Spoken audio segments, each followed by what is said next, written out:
My name is Emma, and to truly understand this catastrophe, you must first understand my life before the money arrived.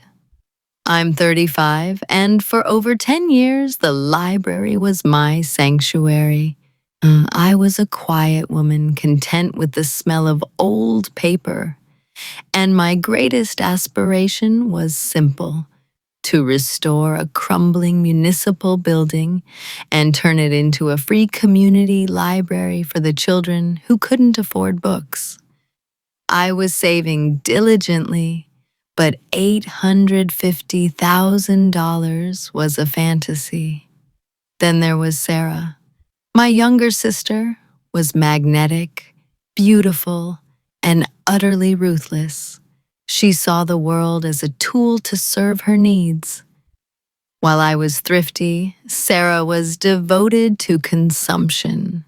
She measured success by designer labels and a never-ending cycle of innovative businesses that always failed, draining my parents' finances. My parents, blinded by her charm, treated her endless failures as bad luck, but I saw them for what they were: pure, calculated greed. Our only true beacon of stability was Grandma Margot. Grandma saw through the glamour. She often pulled me aside, pressing a small bill into my hand, saying, "Go buy yourself a new book, Emma. Knowledge is the only investment no one can steal." Her words, I now realize, were a desperate prophecy. Grandma passed away 6 months ago. The grief was profound, but what followed shattered everything. A few weeks after the funeral, Mr. Davies, an attorney from the city's most prestigious firm, called. Grandma had left a substantial portion of her estate, $850,000, specifically to me. The library was no longer a dream. It was an imminent reality. I called my parents, who were briefly overjoyed. But when I told Sarah, the line went cold, then erupted.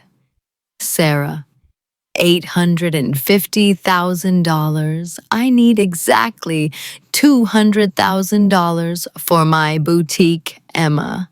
Transfer it. We're family." Her casual demand fueled a fire in me. I was done being the passive sibling. "No, Sarah, this money is for the community project. This is where I draw the line." She turned hysterical. "You'll regret this, Emma. You will regret challenging me." The transfer was delayed. Mr. Davies called, concerned. "The total value of your grandmother's estate was closer to $1.3 million just 2 years ago. The current balance is only $350,000. There are significant recurring withdrawals." I felt a cold dread settle in my stomach. The missing money. I drove back to Grandma's empty house. Behind a loose baseboard in her study, I found a fireproof metal box. Inside were her personal, handwritten financial ledgers from the last 3 years. The last few pages were a cry for help. I read, $250,000 removed. Sarah claimed I signed a business paper. My hands shake too much to be sure. I feel trapped. And later, $400,000 transfer. Sarah is calling it the mortgage payment on her new property. This is a crime. I am too weak to call the police. Sarah hadn't just asked for a loan. She had systematically, criminally depleted nearly $1 million while Grandma was sick and vulnerable. My inheritance was simply the scraps left by my sister. Armed with the ledger, I stormed to my parents' house. I threw the box onto the coffee table.